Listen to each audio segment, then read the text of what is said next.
السلام علیکم۔ جماعت ہفتم کی اسلامیات کی کتاب کے ساتھ حاضر ہیں۔ عزیز طلباء و طالبات، آپ سے گزارش ہے اسلامیات کی کتاب، قلم اور نوٹ بک کو پاس رکھیے۔ سبق کی پڑھائی خود کیجیے۔ ویڈیو لیکچر میں خاص نکات اور اہم پہلوؤں پر ہی روشنی ڈالی جاتی ہے۔ اسلامیات کے لیکچر اخلاص نیت اور پوری ذمہ داری سے ریکارڈ ہو رہے ہیں۔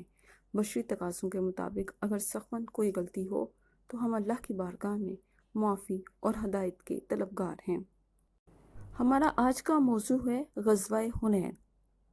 حنین مکہ مکرمہ سے تقریباً 40 کلومیٹر کے فاصلے پر ایک وادی ہے۔ یہاں پر موجود دو قبیلے خوازن اور ثقیف اپنے آپ کو بہت بہادر اور طاقتور سمجھتے تھے۔ اسلام کا غلبہ انہیں پسند نہیں تھا۔ فتح مکہ رمضان المبارک 8 ہجری کو ہوا اور غزوہ حنین 6 شوال 8 ہجری کو ہوا۔ اس کی بنیادی وجہ ان دونوں قبائل کا اسلام کے غلبے کو ناپسند کرنا تھا۔ ان لوگوں نے اسلام قبول کرنے کی بجائے مکہ مکرمہ پر حملے کی تیاریاں شروع کر دیں۔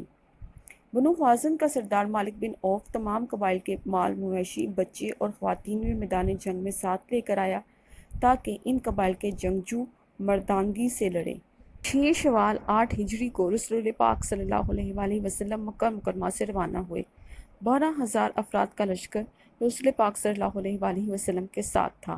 10,000 وہ جو فتح مکہ کے لیے رسول پاک صلی اللہ علیہ وآلہ وسلم کے ہمراہ تشریف لائے اور 2,000 مکہ مکرمہ کے لوگ جن میں اکثریت نو مسلموں کی تھی۔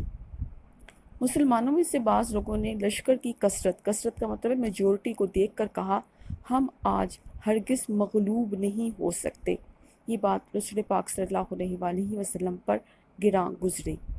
اسلامی لشکر رات کے وقت وادی حنین میں پہنچا۔ مالک بن عوف پہلے ہی اپنا لشکر اس وادی میں اتار کر مختلف جگہوں پر پھیلا اور چھپا چکا تھا۔ مسلمان دشمنوں کی موجودگی سے بالکل بے خبر تھے۔ مسلمان آگے بڑھے تو بنو خوازن کے جنگجوؤں نے اچانک مسلمانوں پر تیروں کی بارش کر دی۔ اس اچانک حملے سے مسلمان سنبھل نہ سکے۔ ان میں ایسی بھگدڑ مچی کہ کوئی کسی کی طرف نہیں دیکھ رہا تھا۔ ہر طرف افراتفری کا سماں تھا۔ اس شدید بھگدڑ میں بھی رسول پاک صلی اللہ علیہ وآلہ وسلم استقامت کا پہاڑ بنے رہے۔ آپ صلی اللہ علیہ وآلہ وسلم کا رخ غفار کی جانب تھا اور آپ صلی اللہ علیہ وآلہ وسلم آگے بڑھتے ہوئے فرما رہے تھے، میں نبی ہوں، یہ جھوٹ نہیں، میں عبد المطلب کا بیٹا ہوں۔ رسول پاک صلی اللہ علیہ وآلہ وسلم نے اپنے چچا حضرت عباس رضی اللہ عنہ کو حکم دیا کہ وہ صحابہ کرام رضی اللہ عنہ کو بلائیں۔ حضرت عباس رضی اللہ عنہ کی آواز بہت بلند تھی۔ حضرت عباس رضی اللہ عنہ نے آواز دی، بیت رضوان والو کہاں ہو؟ یہ آواز سن کر تمام مسلمان واپس مڑے اور لڑائی شروع ہو گئی۔ پھر آپ صلی اللہ علیہ وآلہ وسلم نے مٹھی بھر مٹی لے کر دشمن کی طرف پھینکی۔ یہ مٹی اس طرح پھیلی کہ دشمن کا کوئی آدمی ایسا نہ تھا جس کی آنکھ اس سے بھر نہ گئی ہو۔ اس طرح دشمن کی قوت ٹوٹتی چلی گئی۔ تھوڑی ہی دیر میں دشمن کو واضح شکست ہوئی۔ بنو ثقیف کے 70 آدمی مارے گئے اور ان کے مال، ہتھیار، خواتین اور بچے مسلمانوں کے ہاتھ بطور مالی غنیمت آئے۔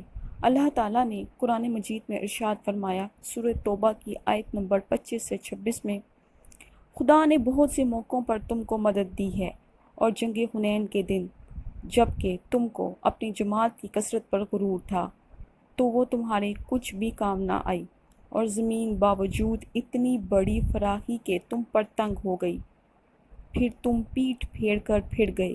پھر خدا نے اپنے پیغمبر صلی اللہ علیہ وآلہ وسلم اور مومنوں پر اپنی طرف سے تسکین نازل فرمائی اور تمہاری مدد کو فرشتوں کے لشکر جو تمہیں نظر نہیں آتے تھے آسمان سے اتارے اور کافروں کو عذاب دیا، اور کفر کرنے والوں کی یہی سزا ہے۔ غزوہ حنین سے ہمیں یہ سبق ملتا ہے کہ ہمیں ظاہری اسباب پر فخر نہیں کرنا چاہیے، بلکہ ہر حال میں اللہ تعالیٰ سے مدد طلب کرنی چاہیے۔ شجاعت اور بہادری کے ساتھ میدان میں اترنا چاہیے۔ ہر حالت میں صرف اللہ کی ذات پر بھروسہ اور توکل کرنا چاہیے۔ ہتھیار، فوج، لشکر اور اسباب، اس کی کمی ہو یا زیادتی، اللہ کے حکم اور رسول پاک صلی اللہ علیہ وآلہ وسلم کی اطاعت کے بغیر دنیا اور آخرت کی کوئی کامیابی حاصل نہیں ہو سکتی۔ جی عزیز طلباء و طالبات، PDF فائل ویڈیو کے ساتھ ہیں۔ تمام مشقی اور معروضی طرز کے سوالات کے جوابات نوٹ بک پر خوش خط لکھیے، انہیں خوب اچھے طریقے سے یاد کیجیے۔ آن لائن جماعت سے متعلق چند ہدایات: خوب اچھے طریقے سے تیار ہو کر کھانا وغیرہ کھا کر گھر کے ایک خاص حصے کو مختص کیجیے۔ روزانہ کی بنیاد پر ویڈیو لیکچر دیکھیے۔